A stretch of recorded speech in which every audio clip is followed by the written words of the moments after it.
ladies and gentlemen, Eileen and Rob. Thank you. All right, well, so this is a CD release. We have.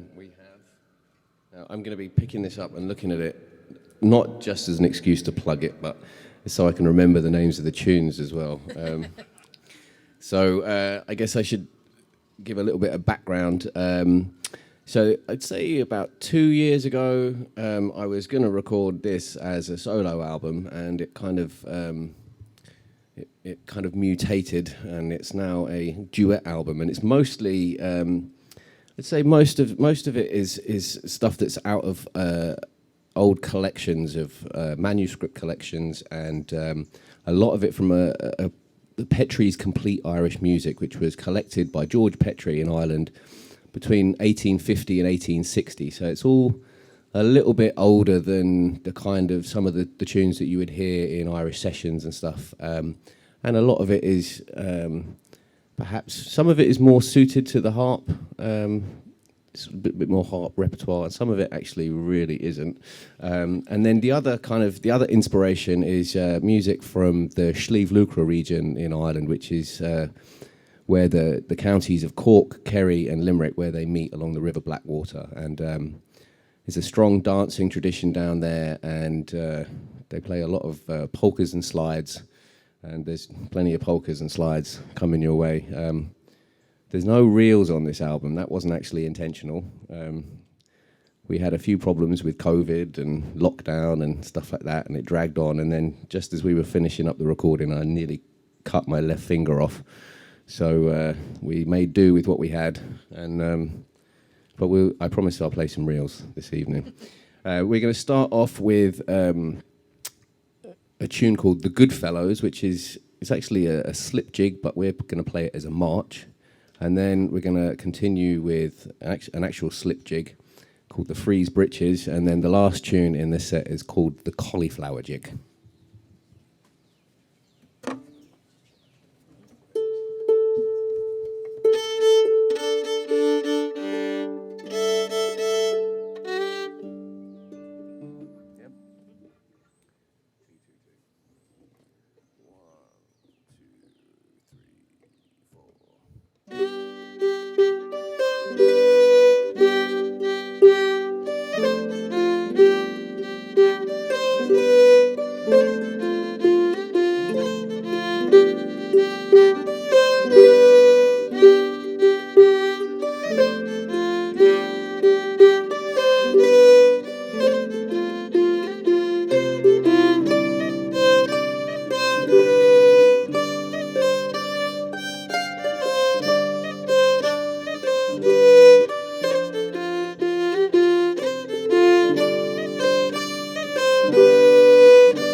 Thank you very much.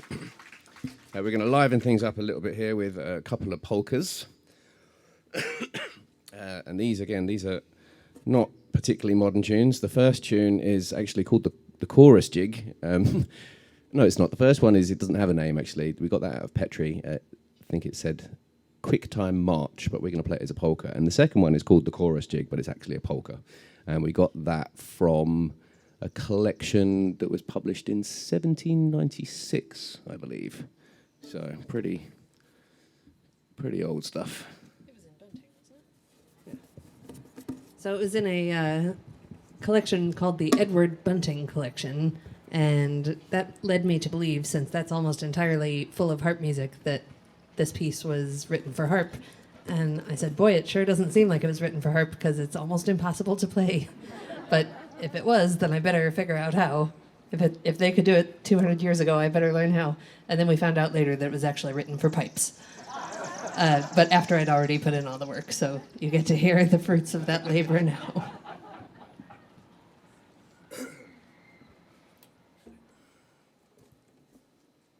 It's kind of warm up here.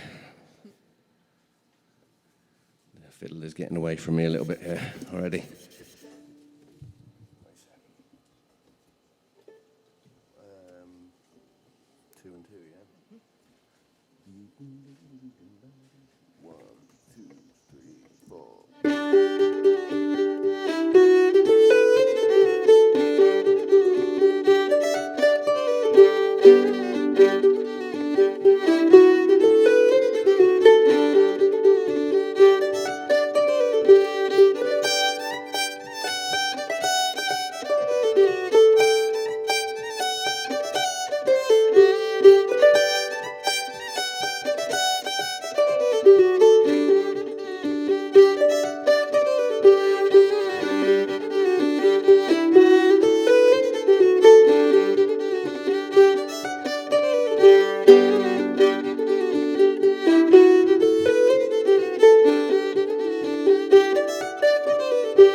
Thank you.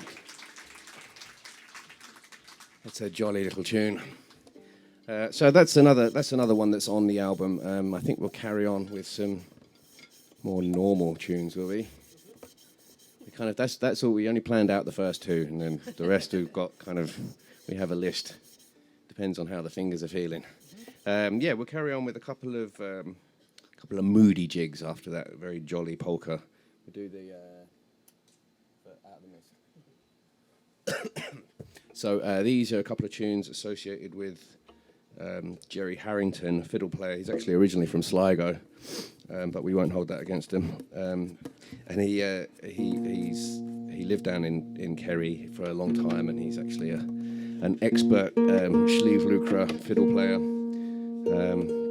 And these are a couple of tunes. I think he wrote these tunes. The first one is called Out of the Mist, and the second one is called The Firs in Bloom.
Thank you. We'll carry on with a couple more normalish tunes. A couple of hornpipes, a couple of sleeve lucre hornpipes. The first one is called the Fisherman's Hornpipe, and the second one is called Welsh's.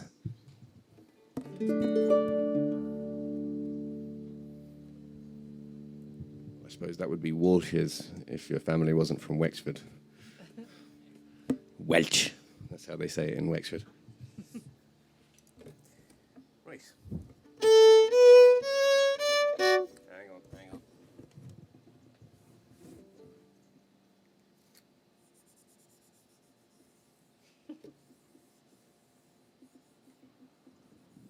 The instrument maintenance knows no ends. I've tuned the harp about 7 times since I got here. Yeah, at least I've only got 4 strings though.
I guess we'll carry on with a couple of album tunes again. Let's see. We have 6/8. Sure. Let's do some hard ones. We get some of the really hard ones out of the way, will we? All right. 2 4s. Okay.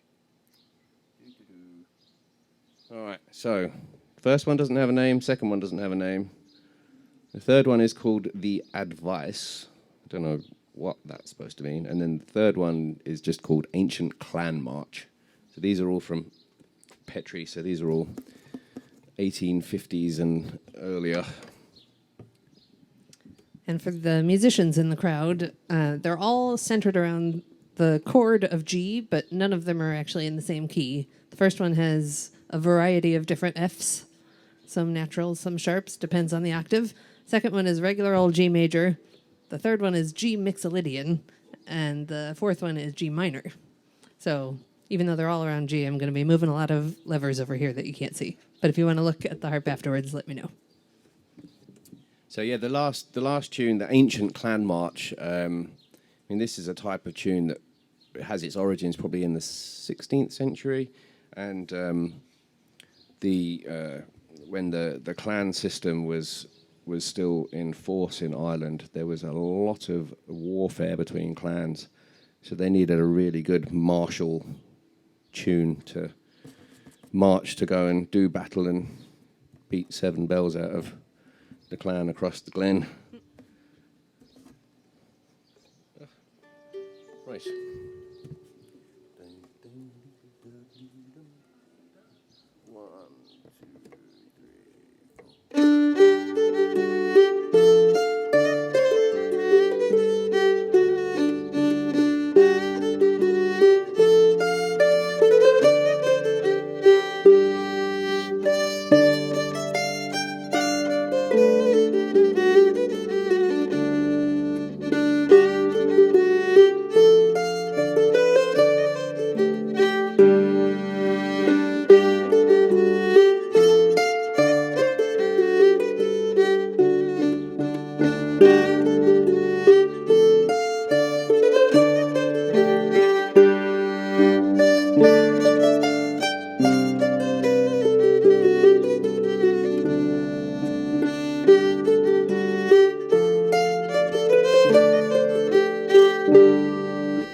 rock and roll.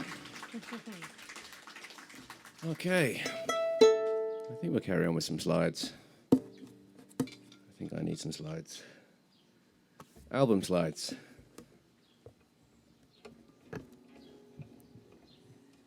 Okay, so these, we have collectively named these the silly slides, which for reasons which will become apparent as we progress through them, but the actual names of them,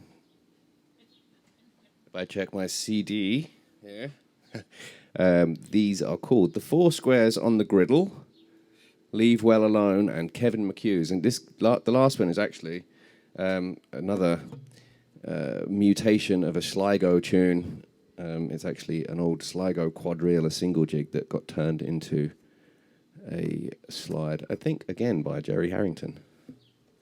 So thank you, Jerry. Coming on the beat, is it?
We'll carry on with a couple more Sleeve Lucre tunes. We'll do a couple of reels, seeing as we haven't played any reels yet. We'll play a couple of tunes that were recorded on a very famous Sleeve Lucre album, The Star Above the Garter. And they're popular tunes. The first one is called The Banks of the Island, and the second is the Scartaglin Reel. Which I can't remember now.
Slippery fingers a rest for a minute here.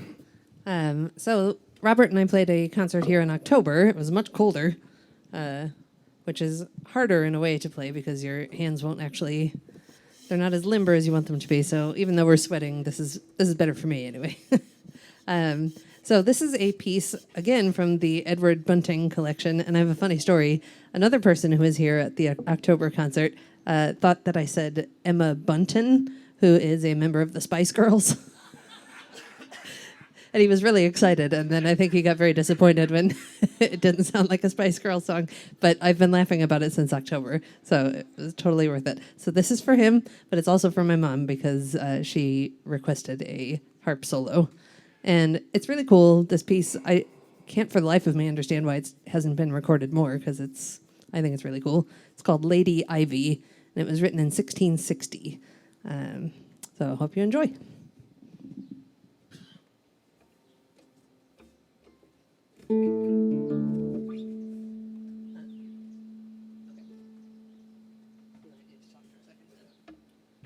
So Lady Ivy was when she? I think she was up in Roscommon, and apparently she was a very popular landlady. She would have been presumably the lady of a great estate up there, but she was supposedly very popular with the local people and the gentry. as well. And this was written by Thomas Connellan. He was a superstar harper at the time, actually. He ended up in Edinburgh playing in the Scottish court. That's where he ended his the last days of his life were in Edinburgh there, and he had been on the Western European harp circuit, which was very much, there would have been in great demand in the halls and courts of the royal families and the gentry in Western Europe.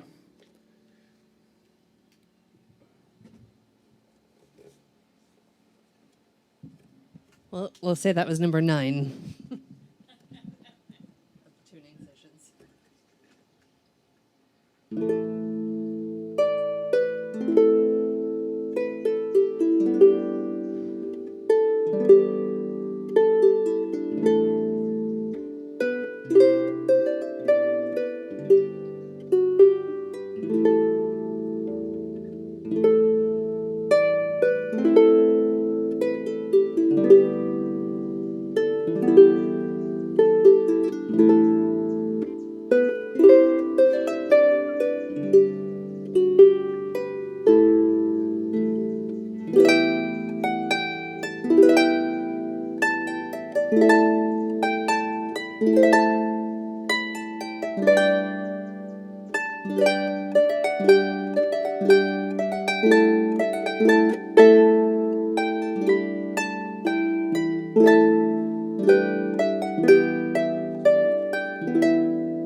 Fantastic stuff.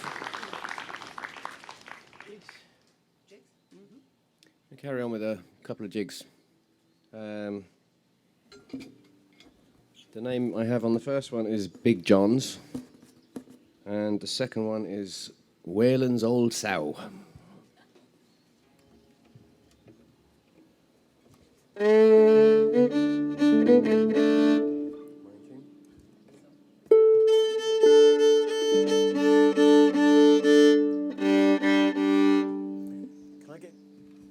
Can I get just a touch more in the monitor? Thanks.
We kind of like taking risks with tunes that sound really, really similar and have very similar parts, when you don't always get away with it.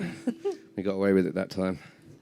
I was looking down at the harp during that second tune, examining all the different varieties of bugs that are landing on it, and on my arms, but being very thankful that they are not cicadas. We got away with it. Yeah, and mosquitoes aren't so bad yet. And it made me think of my harp teacher. I took lessons with her from age 7 to age 21, so we had a lot of quality time together. But she used to tell me, she used to play at the Muni, and she said the bugs would land on her music and she'd accidentally play them thinking they were notes. They were mostly mosquitoes, so I think I'm getting away with the mosquitoes so far up here. I won't jinx it. They'll hear you. They'll hear you. What are we going to do next then? Polkas. When in doubt, play polkas. Which ones? Yeah. We'll risk a few. We'll risk a few tunes here on the concertina and fiddle. So these are a set of tunes. I'm not sure all of them, but at least 2 of them are composed by a fiddle player from near Kanturk in Cork called John Welsh.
Thank you very much.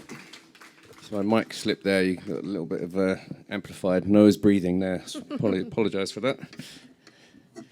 We were in Popeye's hometown about a month ago on our way to a little vacation in southern Illinois. I can't remember what it's called, though. Chester. Chester, yeah. There you go. But I was going to pose with the statue with my concertina, but then I didn't bother.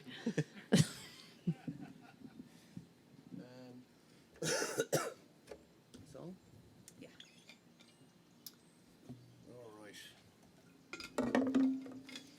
All right, I'm going to risk a song here. It's been about 15 years since I sang a song on stage. So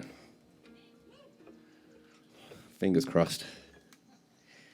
So I guess for those of you who haven't studied 18th century Irish history, obviously not many of you, there's in this particular song, at the last verse, there's a reference to faction fighting as a form of recreation that is best left alone. And for those of you who don't know, faction fighting in the Irish context, it was very common in the late 18th and early part of the 19th century, and it was essentially political violence, organised political violence, and often between Whigs and Tories. I'm sure there would have been very similar kind of things going on in this country at the same time.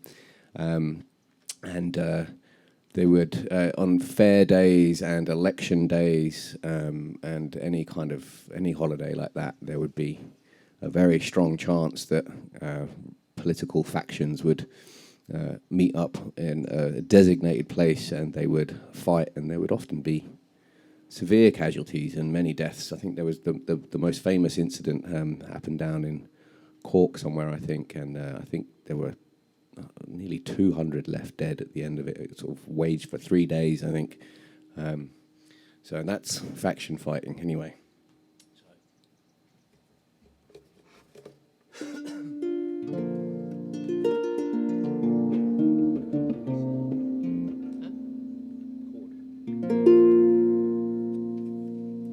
Oh, what can I say of a playboy's behaviour?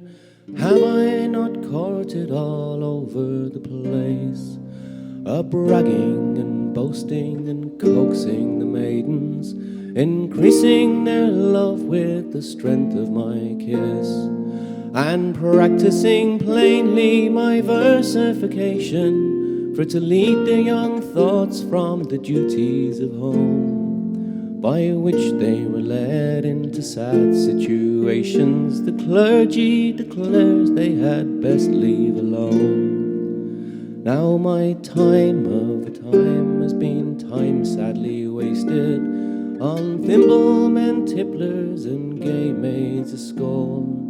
I have sat by a candle and rhymed myself naked with jeers that I made and great oaths that I swore. And day in, day out, all the wealth of my station away upon master musicians I've thrown.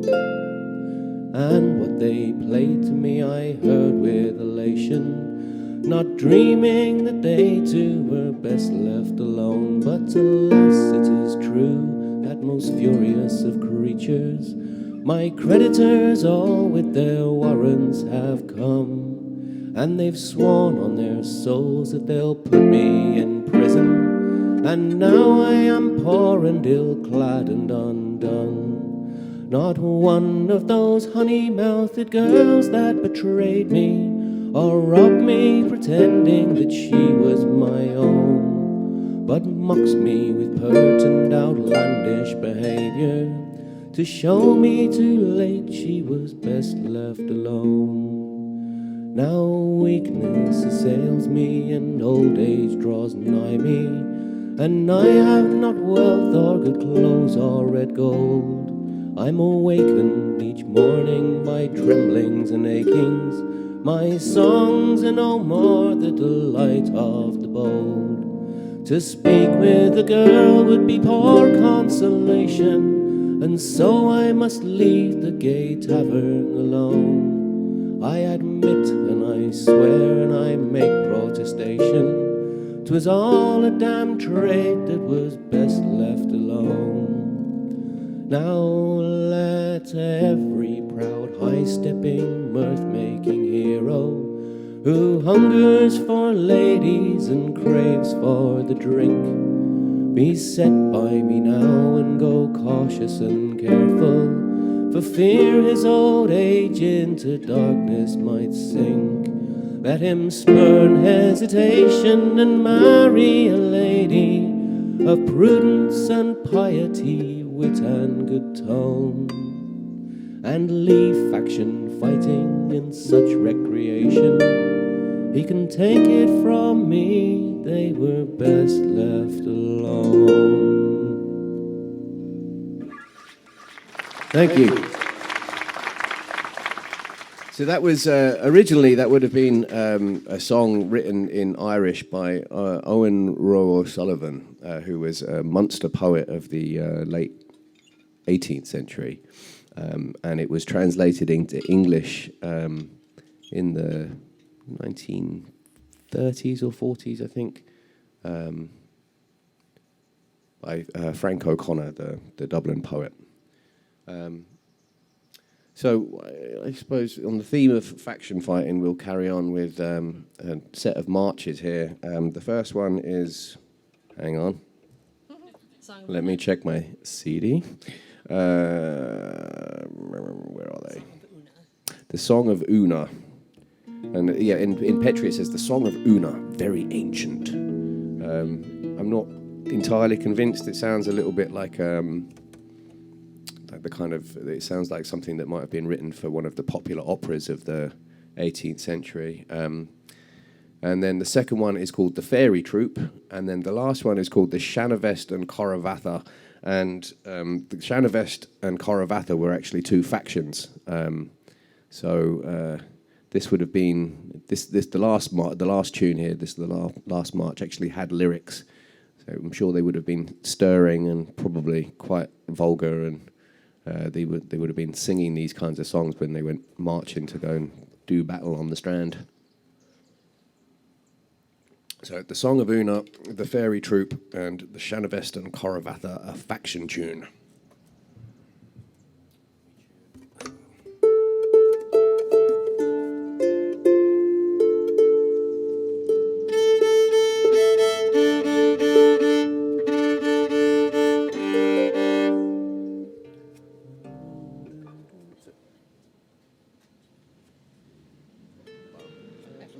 Oh no. Oh yeah, the wrong one.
Thank you.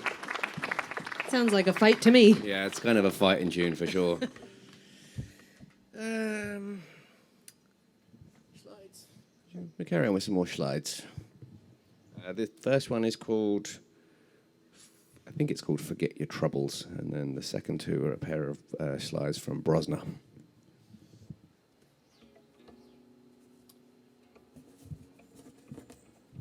And these are all tunes that kind of sound the same as well, so hopefully I'll either get away with it, or if I mess it up, and only be a couple of people who know. Tim, please don't leave before I get to pet your dog. Come in on the beat, yeah?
bit creative there.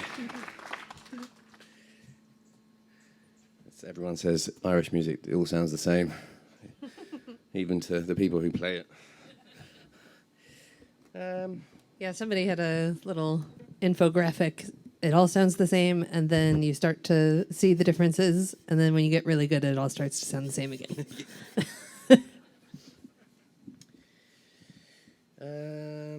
Hop jigs. Yes, let's get those in. All right, we'll play some hop jigs. The first one, so I have to check again.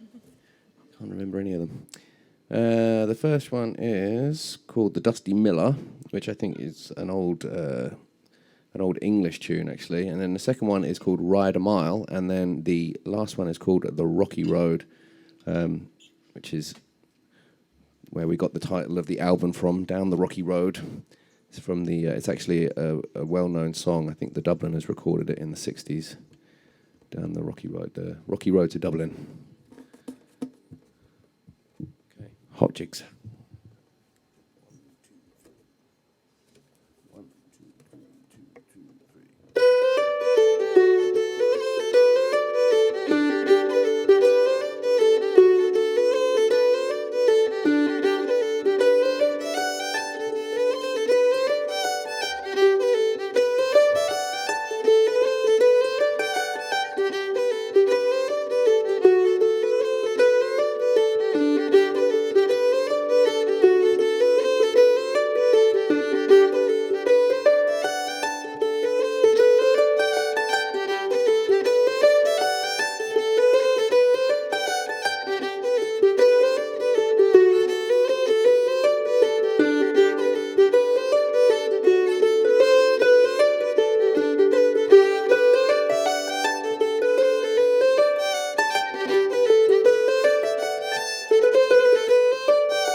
very much. It's about 8:30. 7:05. All right. Well, I guess we're kind of getting toward the end of it. I guess we better play some more polkas. It'd be rude not to, wouldn't it? David Collins? Or the album polkas? Yeah. Album? Yeah, we do a set of polkas from the album. The first two I got off of an old LP of Billy Clifford, the Schlieve Lucre flute master, and the last tune, I think it probably would have been an old clan march originally, and I learned it from a fiddle player who is now living in Clare. She's like me, she was born in England to Irish parents, and she's now over in Ireland, and she got this from a cassette recording of her grandfather playing the fiddle back in the 50s, I think it was. And it's a great old tune. The Bevan Ward's Polkas.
So, yeah, the Bevan Wars, that was I forgot to mention, that's a Limerick polka. Up Limerick. So, yeah, it would have been I'm pretty sure it would have been an old clan march, but people back in the day, they would have been pretty good at taking a tune, a melody in one time signature and changing it up. So you could have a lot of the music that we have in Irish music. The melodies originally come from slow airs and songs, and then that basic melody can be changed into various dance forms. So it would have been quite common. And I found in the Petrie collection there that a lot of the 6/8 marches, they're marked down as being either a march or a jig, and essentially, depending on where you put the rhythmic emphases. So we'll carry on with some 6/8 marches, and then the first one is, I'm going to have to check again. The first one is Sir Patrick Bellew's March, and the second is the Carpenter's March, and then the last one is the Hurler's March, but we're going to play it as a jig.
Thank you very much. Eileen wants me to play a slow air. I'd say, Are you going to do it? I don't know. I'd say these people want to go home, do they? You're free to leave unless you have a dog, and then you have to stay, and I want to pet it. So Kevin Buckley recorded our album. He also recorded my solo album and Emer Arkin's album and loads of other Irish musicians. He's just he's a fiddle master, and I feel like when you sit back and listen to this slow air that Rob's about to play, it kind of feels like you're inside the fiddle, and like you can almost envision the bow going over your eyeballs. So it's kind of a fun listening experience. Yeah, Kevin did an absolutely fantastic job with the album. We he asked us, well, what kind of, what do you have in mind? Is there any other albums that you kind of want to sound like? And we're like, not really. Like, so what what your influence is? And I was like, well, like AC/DC. I want it to sound like the beginning of the album Hell's Bells, like dong dong. He kind of did a pretty good job for a harp and a fiddle. It's pretty rock and roll. You can put it in the car and turn it up loud, and it boom, rolling through the hood. All right, I'll play an air here. It's O'Donnell's Lament, written in lamentation of the death of Red Hugh O'Donnell after the defeat of the rebellion against the Elizabethan conquest in 1601.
Thank you very much.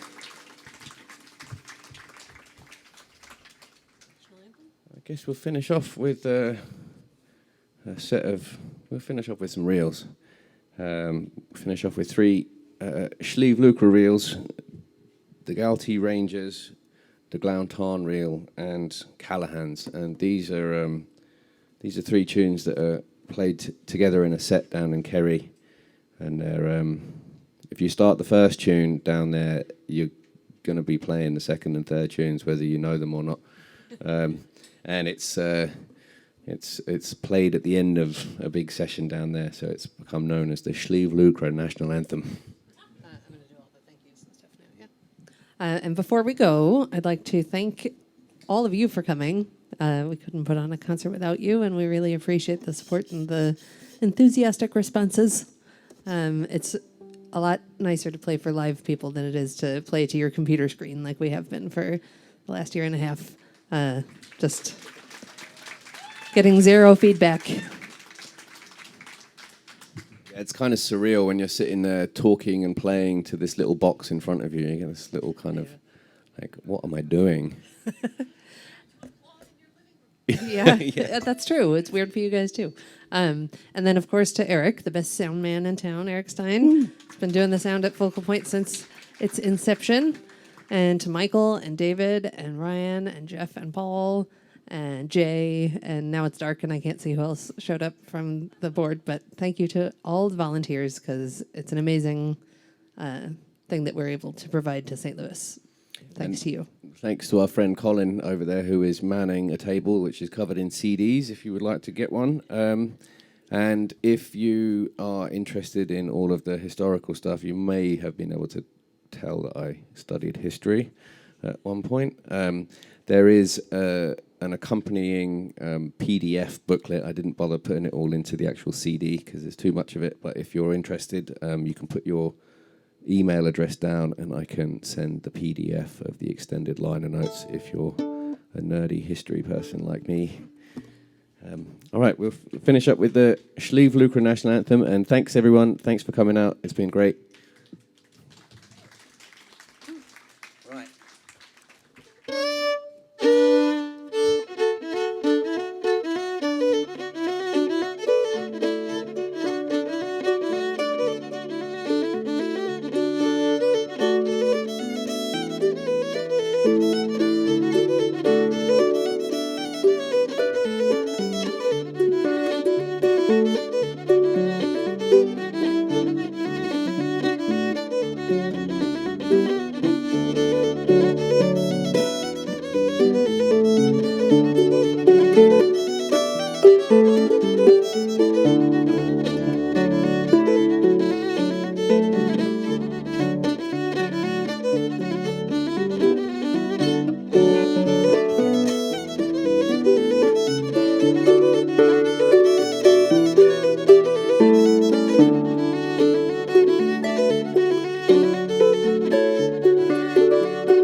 Thank you all very much. Thank you. If you buy a CD, we're happy to sign them. Just track us down. I'll be wherever the French Bulldog is.